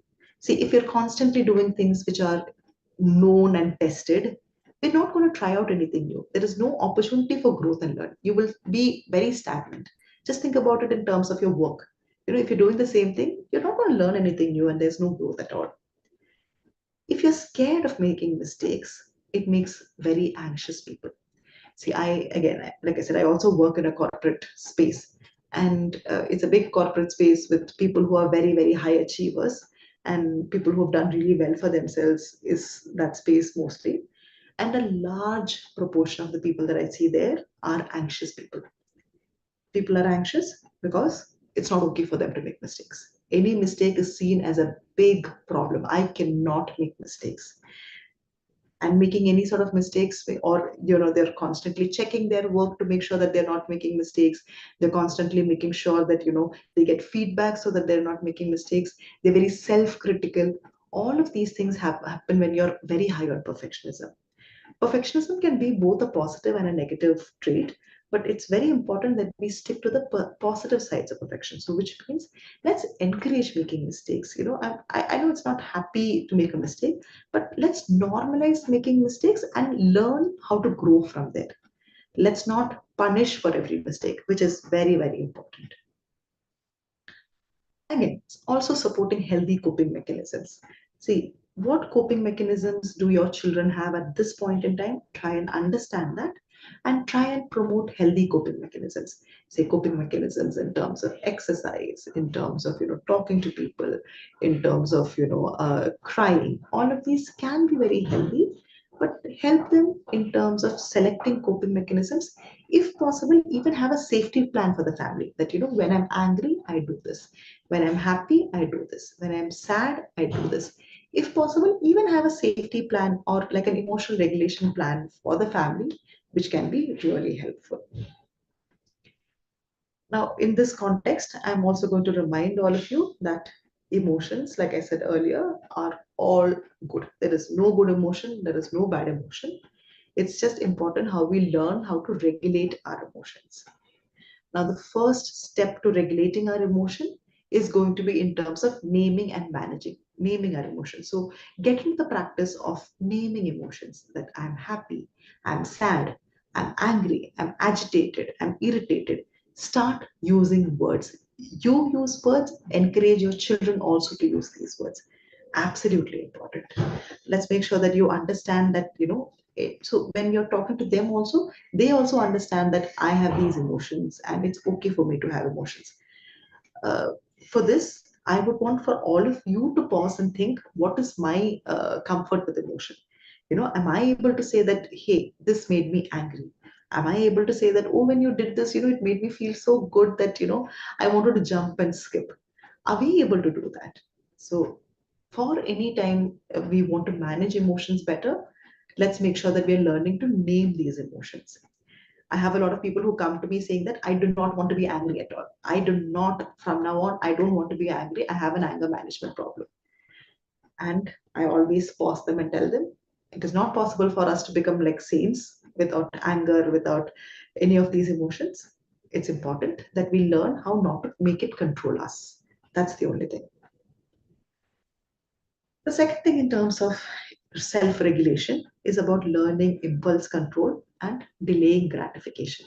See, we all live in a world where everything is instant, it's very, very quick. You can get everything quickly. In India, right now, we have our groceries that can be delivered to us within, say, minutes. I just have to use Swiggy, Instamart. I don't have anything in the house. I will get it within what, 8 minutes. I live in Bangalore, so I get it in 8 minutes, 5 minutes, and all of it. We're used to content which is very short. So as part of therapy, we also do a lot of social media work. And what we get told is that any content has to be less than 1 minute for it to be interesting for people. The first 3 seconds apparently is the most interesting part of it. Imagine 3 seconds. We're saying that something has to be interesting in 3 seconds. Why I'm telling you this is that we live in a world where gratification is very quick. The reason why we watch reels, the reason why we watch content, all of these are because it brings us some happy emotions. It makes us feel good. It makes us feel relaxed. And all of these are very short content format right now. The problem with some of these things is we can't deny the world. We can't deny the fact that this is going on in the world. But the problem with this is, even with emotions, even with problems, we become very, what do you say, we wanted to resolve very quickly. We are not ready to go, or we are not ready to suffer through difficulties or tolerate discomfort for a long period of time. Be aware of it, and in the family try and help bring up practices where there is delayed gratification, in the sense that, let's not, everything does not happen immediately. Whatever your child needs, that does not get happen immediately. You're able to understand that there can be a delay between the reward for an action and teaching impulse control. Have conversations about what do we do to manage our emotions. How do we manage our impulses? Like I said, this is a period when they're impulsive. They're very, very quick to react and judge and do things. So what do we do to control them? These are conversations that you should have. So have conversations about stress management, which is, appropriate for all of you. Like, say, for example, in your family, you might have ways in which you want to deal with it. Say, for some of you, spirituality might be the way of going forward. Like, when I'm feeling upset, maybe I want to pray a little bit more, or I want to chant. So look at what is appropriate for your family and then have these conversations. So having some tools handy, like, say, for example, a mood thermometer. So what you can see on your screen is a mood thermometer, where we have this conversation with children where we tell them, okay, tell me where you are with all emotions. Tell me, are you at a 3? Are you at a 5? Are you angry or are you furious? What's going on? Check in with them. And that helps them regulate. And then you also know how much to intervene or how much not to intervene. Timeout is a very, very effective strategy. This is not just for children, but also for you. For example, you notice that you're triggered when your child is coming to you with an emotion. So when they come to you screaming and yelling and shouting, it's not just that they are having emotions. You have emotions too. You also want to react at that point in time, isn't it? And you're only human. You can't be saint-like to say, oh, I can keep all of my emotion aside and I will only listen to my child. That may not be possible at all times. It may be possible at certain times, but may not be possible at all times. For such times, use a timeout method. Tell your child, so have these discussions previously itself with your family that, when I am also upset, I would want us to discuss about this a little later. Let's take 1 hour when we feel a little better, and then let's come back to this discussion. So you tell your child that, okay, looks like both of us are upset. So this is also very important. Do not use words like, okay, you're angry, let's talk about it later. You're saying something's wrong with you, so I don't want to talk to you right now. That's the message that they will hear. Instead, we are angry. Looks like we are agitated at this point in time. Can we take 1 hour and then discuss it again? Then you bring up the initiative to have this conversation.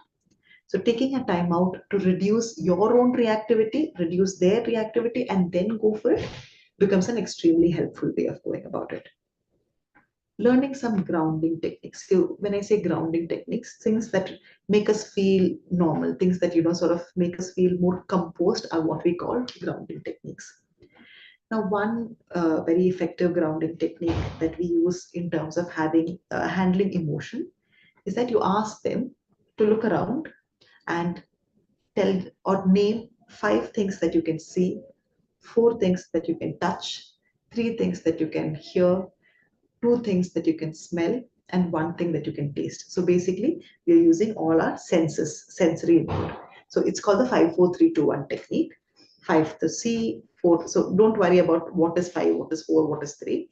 Just using all of the senses. When you're feeling really angry, sad, upset, use that minute to look around. 5 things that you can see, 4 things that you can touch, 3 things that you can smell, 2 things that you can taste, whatever works better for you. So do that for yourself. Sometimes, like I said, grounding can be in terms of chanting. Grounding can be in terms of, uh, maybe having a prayer that helps you at that point in time. That can be a grounding exercise. But teach this as a stress management or a regulation strategy. Journaling is a beautiful strategy if you're able to encourage it for yourself and for your children. Absolutely amazing. Journaling just means that you're able to take some time in the day, write down about what you're feeling, what triggered you, and all of that. Breathing and of course physical activity is a beautiful way of doing self-regulation. Let's try and do some of these strategies and talk about it. Again, pausing you all to reflect. I want you all to think about, what is your teen's current coping mechanism? What do they usually do when they are upset? Is it a healthy mechanism? Is it unhealthy? What are the alternative coping strategies that you can develop? Think about it for about 15 seconds.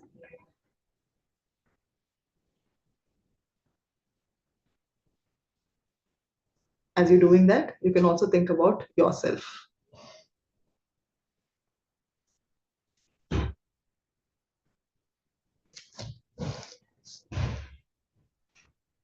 Just looking at time to see if you're on time. We are, so that's all right. With all of the conversations about emotion safety, let's now also go to the second half and the other half of what we wanted to talk about today in terms of digital safety and balance. See, we can't deny the fact that, we are all exposed to social media, we're all exposed to internet, and it is an integral part of your teenage life. It's one that offers both opportunities and challenges. See, their homeworks are through, sometimes they have to do some sort of research online, or they have to sometimes submit their things online. All of these are there. So it is not possible for us to restrict internet or restrict it completely. It's not going to be possible. We have to be accepting of that. I think that's going to be the first thing, that we do not treat internet as the devil. We cannot treat social media or connectivity in the current world as a devil or a big problem. We have to be understanding of the fact that it is one which also gives access to information for children, social connection, and sometimes even a place where they can creatively express themselves. while being aware of the fact that it has certain risks in terms of mental health issues, social isolation, and exposure to other risks. See, we have to be aware of it, aware of the challenges for ourselves to be able to help them through it. But let's also remember it is not about just denying or saying that this is okay, this is not okay. It is about giving them information. See, I'm also going to call out some risks and challenges that we also see in our day-to-day practice. And I think it's very important for me to call it out for all of you because of that. See, this is not to scare you, of course, but this is, of course, to make you all aware of what is going on. See, one of the major risks is, of course, cyberbullying. See, children also get bullied by their own peer members in school, colleges, otherwise, but even cyberbullying is a big thing. Cyberbullying can be to such an extent that there is body shaming, there is shaming about family, there is shaming about your color. So many things that can go on. And cyberbullying is a very real threat that happens. And cyberbullying can be done by people from their own classes, but just done online. You know, this is going to be important for you to talk about with your children too. There are online predators. The fact that there are people who are trying to groom children to understand and get information from them, and then maybe even make them prey to abuses. That's a huge possibility that is happening quite a bit currently in this misinformation. See, we are getting stuck with information, isn't it? Like, there are so many scams, there are so many things that are happening in our world on a day-to-day basis. We are getting prey to it, and how do we expect children to not get prey to it? So these are all huge risks that are present. And in a current world where the world is growing smaller and smaller and bigger also, what happens is also that these intimacy that can happen through online medium, that becomes a lot more preferred. And sometimes children become less talkative to people other than that. And that's a huge risk that we have. See, the problem with all of these difficulties and what we're talking about is some of these conversations need to be had with our children. See, one of the ways that we try and do it is by hyper monitoring it. We try and become very, very secretive or very so curious about what they're going through. And so we check everything and things like that, which unfortunately becomes the paradox that they become increasingly secretive. They do not want to tell you, and they're also very, very smart in terms of hiding it. So over monitoring may not be the way to go about it. Having a conversation with them about these risks and telling them how to identify these risks are going to be a much more effective strategy to go about it. Yes, the age-old strategies of having computers or laptops in only spaces where, or internet only in spaces where parents also have access to, or only a common computer, these are all very, very healthy practices. Having parental protection set up in your devices, including TV, is a very good way of going about things. But let's remember, these are not just about monitoring. It's also about why they get into some of these things also that we have to start thinking about. See, the reason why I'm saying this is I'm going to give you an example of a client that I'm seeing right now. He's a 21-year-old client, and he is addicted to pornography use. Again, pornography use and abuse is seen quite a bit in in families across the world. And you don't think of they come from a very, very well respected family, and you think of it as my child will never be a part of it. I wouldn't teach them that, or we don't watch porn, and so how do children get access to pornography and things like that. See, this the reason why I'm bringing up this example is not because to say that there is pornography addiction, but what I want you to understand is that the reason why this child had gotten into pornography, and he started using pornography at the age of 8. At the age of 8, it was through accidental exposure with his friends. But why he started using it more and more is it became his coping strategy. Very quickly, he learned that it was very pleasurable, and whenever he's feeling sad, whenever he's feeling upset, it's great to use pornography because he feels good about it. There, the major thing for me to address was this relationship that he has formed, that pornography is pleasurable, and for this is the only coping mechanism that has been effective. What I say for you as parents is, I want when you find something going wrong in the family, figure out what has happened, what is the reason why it's happening, be it pornography, be it gaming. Understand what is going on and try and work with it in that manner. See, the problem is when we're only doing no business with our children, it becomes secretive. It also becomes a place where children just want to escape from the family. Children are just, I know a lot of children who are just waiting to say that, I just want to be in my, I just want to finish my 12th standard so I can escape from home and lead a life of independence. That is not what you want. That is not where you are expecting for children to be. You would want for children to know that this is a good place for them, not a bad place for them. So talk about some of these things to them, help them set limits so that it's not becoming overwhelming for them. Yeah. Some strategies like, setting open communication, setting clear boundaries of, when internet can be used, when internet cannot be used, what you should do to gain access to internet. All of these become very, very important. And encourage critical thinking. See, it's not possible for you to be there at all times. You don't know who they're all talking to, but teach them how to identify safe people, unsafe people, how to come to you when there are problems. Encourage offline activities, even for yourself also. So, start thinking of what are the activities that you do when you're not when you're free. What are your time passes, so that they are also learning that, these are time passes that they should possibly be doing, rather than just moving to technology in that sense. See, remember, technology is very addictive because of the fact that it is very pleasurable. So it's a very real thing. It's almost very addictive as any other substance use also. So make sure that you're also having other activities which are pleasurable enough. See, the other thing is now going to be in this, age of social media. It's also going to be very important to remember that there is a lot of peer pressure. So teach digital literacy and learn digital literacy for yourself. See, it's not about saying that Facebook is bad or Instagram is bad or Snapchat is bad, but it is about knowing that why are these things used, for what are they being used, how can we have, a control over it. Please also discuss with your children about the fact that what they see on social media is probably not the entire reality. See, I'm also emphasizing this particularly because children feel very susceptible to the colorful life that they see of another person and feel that is what is going on. And it's very important to, help them understand that that's not what is happening. See, simple explanations or, examples like, okay, so when we went on a trip, what I posted on Facebook were all of these pictures, but you also know that you and I had that fight. I never posted about it there. So what content is being put out there is very curated content. Please be aware of it.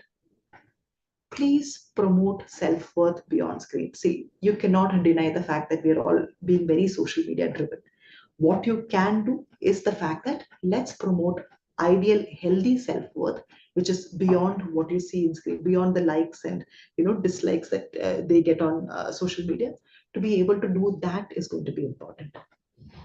The narrative should be that I am helping you control your social media use so that it doesn't control you. The fact that it is addictive, the fact that it can lead to some of these dangers. I know I'm doing it and you don't like it, but I'm doing this because it doesn't control. That is going to be very important. See, also in this space, I'm also going to remind you, please be very aware and alert to any behavioral changes. See, behavioral changes like secrecy, children not telling you the names of their friends, or children being more moody, more, withdrawn. Some of these should be your indicators to say something is not so right. It does not have to be necessarily something on the social media front or the internet front. It can also be that these behavioral changes are exhibited when they're going through something difficult and they're unwilling to talk about it. Very effectively, if we are able to talk, identify it, then help is always possible at the more effective space. Seek professional help whenever it is necessary and whenever possible. That's going to be absolutely helpful.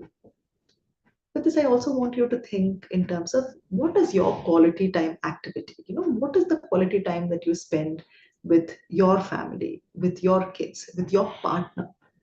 Think about that. When the two of you are saying that we will spend time together, what happens? Are you sitting with your devices? Are you both, you and your husband, sitting and watching TV together and that's your common time? Or are you doing something more healthy? So think about that too. Finally, what we're going to speak about last today is the fact that I would want both parents to remember that you need to form a sense of a unit. See, whatever decisions that you make for as parents, it has to be a single united thing. Very often you see in families that, a child comes for asking for permission to the mother, and mother says, you go ask your daddy, ask if daddy will allow. Or, we're going to do something and see if ask permission from one parent. Well, what is very important is that parents as a unit form decisions together and give that decision together with the parents, to the child. It cannot be that, oh, I'm okay with you going for the school trip, but daddy will not allow, so you can't go. That's not great. What happens with that is that it provides a sense of, consistency for the children, that, they know that there is a strength in the couple system. It also really increases a child's sense of safety, like their sense of security becomes much higher when they know that the parents are a single unit. What then also becomes very important is that you discuss decisions for the children separately, not in front of the child, beforehand. So, ideas such as what is okay for them to wear, what are social media rules, like all of these things, both of you as parents discuss and then talk about it to your child. Communicate and respect each other's parenting style. Your parenting styles may be different. Talk about it amongst yourself. Do not undermine the other parent in front of your child. It has to be a very respectful place. It cannot be that, you're in a place where if you're having trouble with your partner, you're telling that to your child. That is an absolute no-no.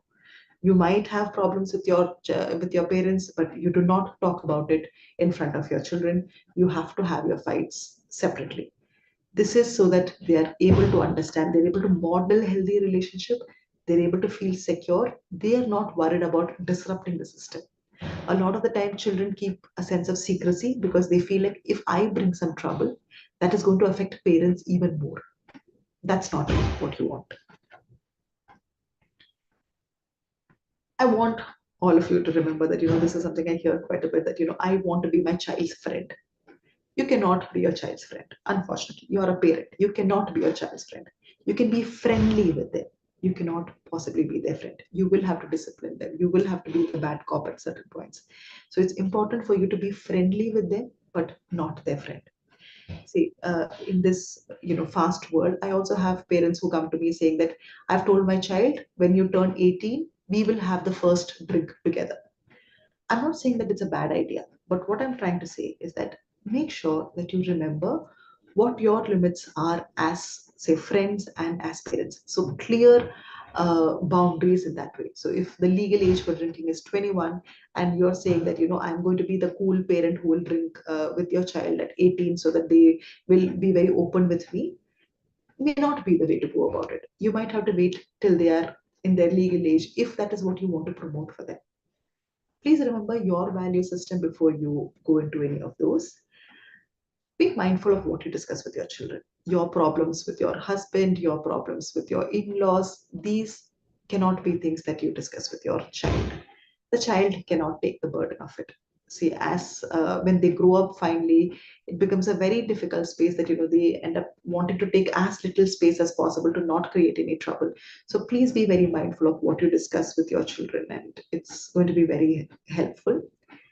Reflect on your own history, the way that you grew up, your emotional bandwidth, the emotional experiences you have had. Say, for example, if you've grown up in a household where expressing emotions were not considered okay, see if you want the same thing for your children or a different way about it. So be very mindful of your history while you're parenting. Finally, remember you're doing the best you can or the best you know how to. It's only human to make mistakes. It's okay. Do not punish yourself for it. Seeking help is definitely not a sign of weakness, and please seek help whenever required for yourself. You cannot pour from an empty cup. If you're feeling drained by yourself, you cannot help others. So make sure that you're doing that for yourself, taking care of yourself. And of course, children cannot be a project. Your children reflect on you, yes, but they cannot, making them perfect cannot be your project. with this, we end, and I'm going to put in some of my details over here so that you can know if you want to contact me. Like I said, Therapeutic is an organization where we like to have these conversations about mental health. My contact is here. If you feel like you'd want to reach out to us, please reach out. Very happy to be providing space. But otherwise, thank you so much for patiently listening to me, and we are open for questions and comments and discussions.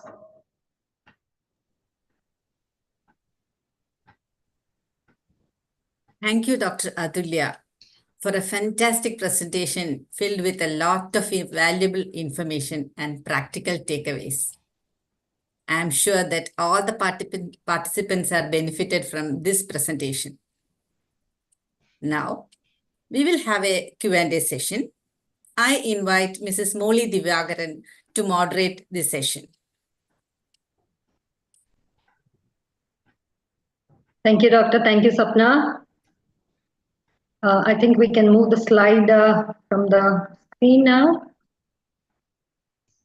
All right. Thank you very much, Dr. Atulya. It was really a fantastic presentation. In fact, you've covered almost all the queries that the parents had sent, and you have strategized in a way that it is accessible to the parents. It was a lot of activities as well, reflective activities, which I am sure now the parents might be going through a guilt trip. I'm really sure about it, because I know as parents, we have never parenting is not a manual. We never came up with a manual. Whatever we just did with our parents, so with our children. And I'm sure everybody has made mistakes. It's okay to make mistakes, as you said. But then, how do we now correct that? Like, I'm sure many parents who have been listening to your strategies, the tips, you gave a lot of strategies, like, for example, using I statement, validating the feeling, creating a safe space, the 5, 4, 3, 2, 1 technique, journaling. You've given almost everything. But I'm sure the parents are kind of disturbed now. The guilt trip, I'm sure, is running deep in them now. So where do they start? Now, many parents might be thinking, what is the fine line between discipline, control, and fear-based parenting? Parent might think, I'm just disciplining my child. How can it be a control? How can it be a fear-based parenting? So could you please elaborate on that? Sure. Well, that's such a wonderful question. Then thank you so much for bringing that up. See, the right time is now. I would say this at all times. The right time is now. When can we make changes? We make changes right now. We have made mistakes, fair enough, but we can make a change at this point in time, and that is always enough. A lot of the times when we don't try making corrections are because it feels very difficult. It feels very overwhelming, or it feels like, what are my children going to think right now that I'm going to make these changes? One very practical tip to go about it is to talk to child about it. So if you're having trouble at work, or if you need feedback from someone at work, what do? You usually go to your stakeholders, ask them for feedback. Here, your stakeholders are your children. Go to them, ask them very honestly, saying that, hey, I heard this and I think this is possibly a more effective strategy. What do you think about it? What is your opinion about it? Or maybe to even apologize to your child, saying that, hey, I think that day I did this and I was a little harsh. I'm sorry for it. I'm going to make amends this way. Is that going to be okay with you? So even that line between control and discipline and being agreeable, this line actually can be set up in conversation with your child. Talk to your child about what works better for them, so they will be able to tell you that, when you say no, it doesn't work with me, but when you put it a different way, I'm more amenable to it in that manner. So have that conversation with your child is going to be one quick tip. Excellent, Doctor. So my next question is, are there any books or other kind of, tools that can help a parent so that they stay in line? Because, parents, they just fall off the track sometimes because of their pressure.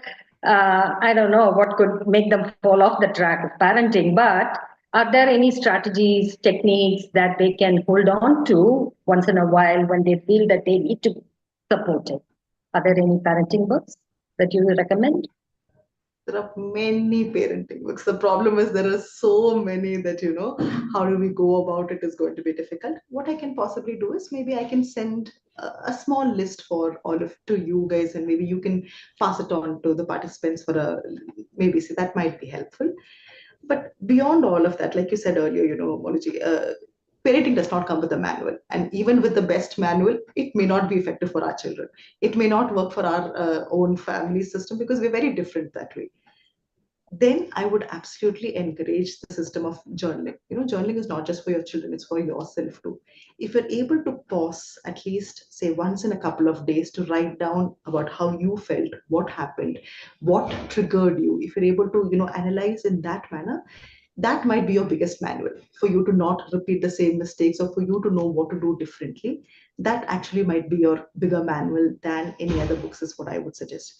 So I would recommend at least having a small reflective moment for yourself once a day, journaling for yourself once in every 2 3 days, so you're able to work with how to go about it better and a more effective manner, and of course take feedback.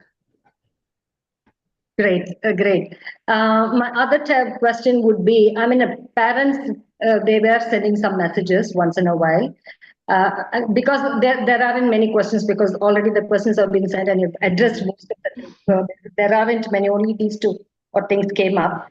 So other than the coping strategies and whatever you've said, a parent has to be magnanimous enough to go down to a child and seek forgiveness, which never happens.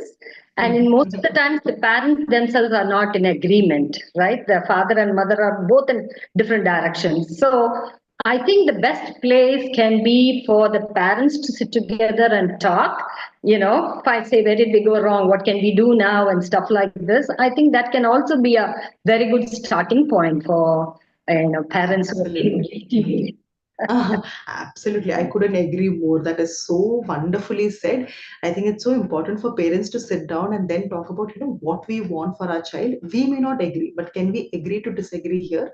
Can we negotiate to say, this is the common point, at least this is what I need for my children, and this is a non-negotiable for both parents. So that can be a very effective way to go about it. And that also, again, for the children, it's they understand that, okay, this is coming from two authorities. There is no manipulating one parent, or there is no sliding here or there and saying, okay, I will go tell this to mommy but not to daddy, and it's going to be okay. So yeah, absolutely, I completely agree with you. Excellent. Great. Wonderful. I think that's all I have for you today, I guess. Is there any other questions that the people who are watching have? I don't think so. Nobody has raised their hands yet. So I guess that's the end of the session. One minute. Let me check if there is anything more. Sure.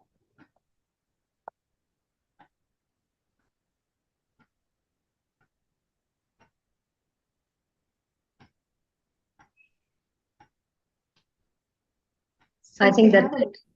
Okay. Yeah. Since we Do we have have a minute, I'm also just going to put it ahead over here that, this guilt that we're talking about, the mom guilt, the dad guilt, it is such a real experience that a lot of parents go through, particularly in a world like right now when we're all in a nuclear family system. There are not too many people for the children, and very often both the parents have to work either in order for their own growth, or for the fact that the family has to grow in a certain financial status or whatever it is. So this mom guilt, dad guilt is a very, very real thing that happens.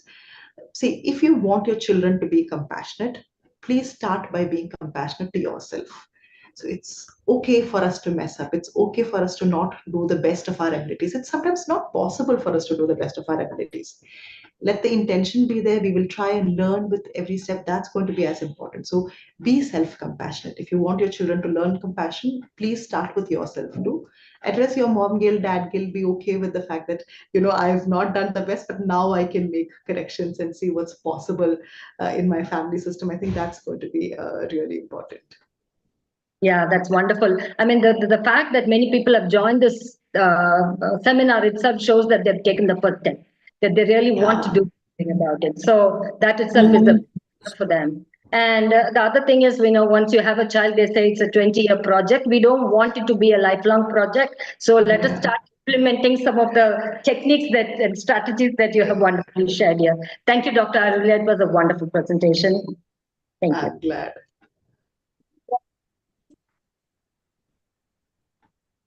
I think, Back to Sapna. yes. No, one of the participants had raised the, Oh, they raised her hand. yeah. Dr. Atulya, good morning. This is Neetu. I think it's good afternoon for you in India. It was a great session. I really indeed enjoyed every moment of it, and it was very educating. I'm in a category where I have a girl of 6+, okay, and I'm also, I'm 40 plus and she's 6, so I'm also trying to get in her genre at this point. And when you are talking about this emotional safety, I was thinking, like, I mean, we do everything to make her feel secure and accepted, but sometimes, like, I have to go there where she is in different generation. So I just wanted to know, like, sometimes when she's a bit shy and she's not expressing that much. I mean, she expressed everything to me, but she's very much a public person, and I really want to know exactly what is happening when there are some things in school, let's say. So how to curate those things from her, like how to know that what is exactly happening to her. I absolutely understand your, concern, especially when there are children who are quite introverted by nature, that they don't end up sharing as much. It Yeah, becomes, we are quite in the dark about what's going on, and sometimes they come with different emotions, and then they yeah, don't tell you about it. It's yeah, very scary. That, yeah. yeah, I get that. See, one common practice I would encourage is that Mm, can we start by talking about our day? So for us to tell them that, oh, you know what, Mama did this today, and this yeah. made me feel really good. So Mm-hmm. there's this entire practice where we are sharing, and we're also not just sharing events that has happened, but we're also Yeah, sharing emotions that happened. yeah. Since your child is 6, she's quite young. She might Mm-hmm. need a little bit of help with emotions also.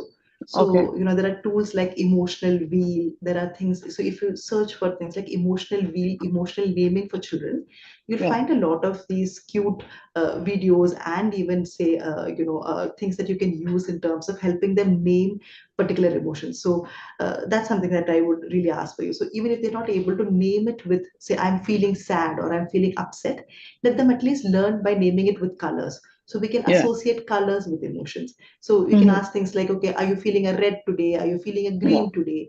And that sort of conversation happens, and yeah. gradations of red. So it can be, we sit together and color. So you've taken green, I'm also taking green. How much green should I color? Mm-hmm. Should I color it It's darker, something light? like you said, that finding common grounds, like, let's say you're learning Sanskrit, I will join you Yeah, because I want to be part of your system.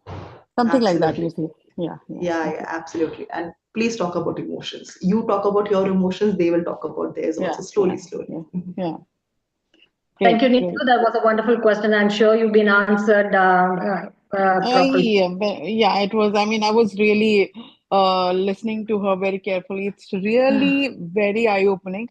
I mean, although I really try, as every mother, but I'm sure that we all are trying to Yeah, do our best in of our course.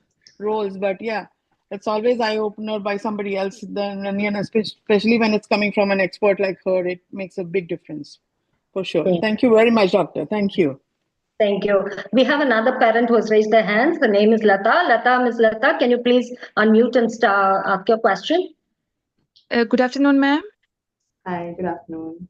Ma'am, actually, my younger one is 5 years, and the elder one is 12 years, and they are having this much age gap. No, that's why sometimes the elder one is not accepting the younger one. So, so many problems are happening, like emotionally, personally, everything, and we are very disturbed regarding that. Then, how to manage these things? You have any suggestion for that? I'm sure the 12-year-old is also small enough, and Yes, sometimes ma'am. when Yes, there's yes, exactly. and unfortunately, the little one maybe demands more attention because of the fact that he's just growing up. So it becomes Hmm. automatic that you give more attention, and possibly the 12-year-old feels slightly that, yeah, the younger one gets it easy, or, Yes, he doesn't ma'am. have Yes, to go through exactly. much. Yeah. What can be helpful is that make sure that there is specific time kept for both siblings, like from the parent Mhm. side. both siblings get enough time by themselves also. So as a joint family system also, we sit together, but we also sit together with each child separately also. So then both of them are able to understand that, it's a good space. It's okay. I'm also as important as the other child is too. The other suggestion is going to be, if you can, in smaller tasks of the younger one, try and make the elder one responsible for it. Like say, give him small things that he can be responsible for, and whenever he's completing the task or whenever he's attempting to do these tasks, encourage him for it. So give him rewards for it. The fact that, this younger one is also someone who is going to be looking up to you, or say looking be going to be your partner in doing certain things. This can be taught to that child too. So he not just treats the younger one as a threat and all of it, but also the fact that, okay, I'm also responsible over there. In that Yes, ma'am. can also be another space that you do. In saying this, I'm also going to be just telling you this, not to scare, but at least be vigilant for sibling rivalry. Sometimes sibling rivalry is not as simple as just brothers having problems or siblings having problems. Sometimes it can go quite deep. If you find your elder one becoming more withdrawn, becoming less communicative with all of you, or having, say, Actually, she's tantrums very or angry nowadays. That's the issue. She's very, very angry. For each and everything, she's getting angry. okay. That is the thing. So That's why I'm afraid. So speak to her. Speak to her about, maybe not just, don't speak to her in terms of I'm seeing you angry because of the younger one, but talk to Mhm. her in terms of, I'm noticing that you're more and more, say, agitated these days. Can we talk about it? Mhm. So, and it Yes, can ma'am. also be done through activities like you said, common activities. We're doing coloring together and we're talking about it. It can be something like that. But Mhm. like I was saying earlier, if you feel it's going beyond like a stark difference and there's a lot of change in your elder one, it may also Mhm. be important to look at professional help. I'm putting it out there because sometimes these things don't get Yeah, yes, caught. ma'am. Exactly. I understood. Yes, ma'am. Thank you so much. And it was a lovely class. Thank you so much, ma'am. Glad, Thank you, very Lata. happy. Doctor, I have a few more queries that has been come to me. Let me read it out to you. Sure. Ma'am, the teenagers are difficult to handle in regularizing them. For example, they say, okay, if we ask them not to do the mistake, but repeatedly doing that secretly, like online gaming activities and some restricted videos in YouTube. Kindly advise how to handle them patiently. Their behavior literally triggers parents. Of course. First and foremost, please make sure that you're handling it when you're not in a reactive space. So make sure that you're feeling more grounded before you go to that space.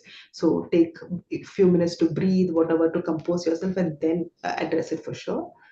The second thing is, try and make it accountable. So like, I was saying earlier, let's make it contingent. So if there is a right behavior, this is the reward you get for it. If there is a wrong behavior, there is a punishment that comes along with it. This is a rule in the family. It's not negotiable. That becomes a very stern thing that is followed in the family. I think that's going to be very, very important. Apart from that, when they make mistakes, check in with the child as to why did they, end up doing it despite agreeing for it. Check in with them that, what has helped, what didn't help, or how could I have done it differently for you. So talk to them about it, not just about the fact that I disapprove of what you do, but I want to understand. So it also promotes the child to think, why did I do it despite knowing I shouldn't have been doing it? So promoting that level of critical thinking becomes very important, because you can't always monitor. You will want your child to develop that faculty. So promote that for your child. Yeah. Thank you, Doctor. Luckily, we're all in a nuclear family. I wonder if we had 7, 8 children, what would we I be? know. But I think that's also where, all our children become such precious projects that, we have to do great by this child. This child has to set an example, sort of pressure comes in. Exactly. Doctor, I have one last question. How to cope with a grown-up child of opposite gender, like mother and son, father and daughter? Is there any extra care to be taken? I think it's just about forming that parental unit there, then, seeing that certain conversations may be more appropriate for the same gender parent to talk about, and certain conversations may be better coming from the opposite parent. I think as you grow up, help the child also develop comfort with both genders. See, it's certain concepts like menstruation and all of it sometimes become a little difficult for men to talk about, or say sexuality becomes slightly difficult. But remember, your role as a parent is to ensure that your even these difficult conversations have some sense of comfort about it. So there is no restriction that the same-sex parent needs to talk about issues related to that.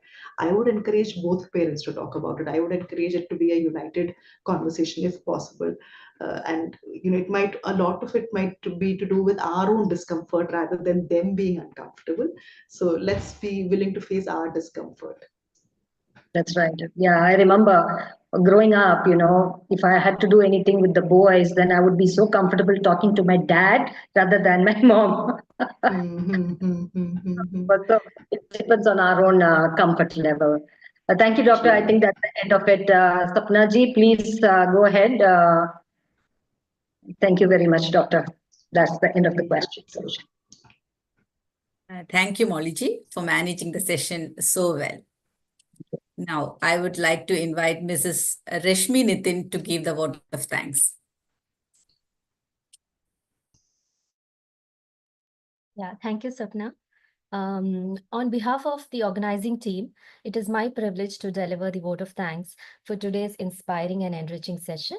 First and foremost, I extend our deepest gratitude to our esteemed speaker, Dr. Atulya ji, for sharing such insightful and uplifting thoughts. Your words have not only enlightened us, but have also strengthened our collective resolve to reflect on our own habits and bring about healthy digital boundaries. When I say that, I would like to insert a personal thanks to you, ma'am, because one of your slides did say about us using a lot of statements like you are irresponsible, and I use that a lot. Just yesterday, I have a son who is in the 8th grade, and he keeps forgetting things in school, and I often use this statement that you are irresponsible. So your technique about I statements, I think I should try and practice that, and it has helped me a lot. I think it will help me a lot. Thank you so much for that advice. Then to all the participants who joined us on Zoom and those watching live, thank you for being with us. Your presence and engagement added value to this online gathering. A special thank you to Amma Kuwait Skill Development Team for organizing this meaningful event. The volunteers, especially those who have worked behind the scenes in managing the registrations and coordination. And of course, a big thank you to our technical team whose support has ensured a seamless experience for everyone today. To the entire seminar women crew today, thank you for the incredible work of making this seminar a huge, huge success. Last but not the least, our deepest gratitude to our most beloved Guru Amma, the guiding light behind everything that we do. We believe that her blessings and vision inspires us to conduct such humanitarian services. Let us continue to grow and serve together. Lokaha samastaha sukhino bhavantu. May all beings everywhere be happy and free. Thank you so much. Namaste. Over to you, Sapna. Thank you once again to our speaker, Dr. Atulya, and to each and every one of you. We regularly arrange seminars like this as part of our skill development program. We look forward to hosting you again in our future events. Have a wonderful day. Bye.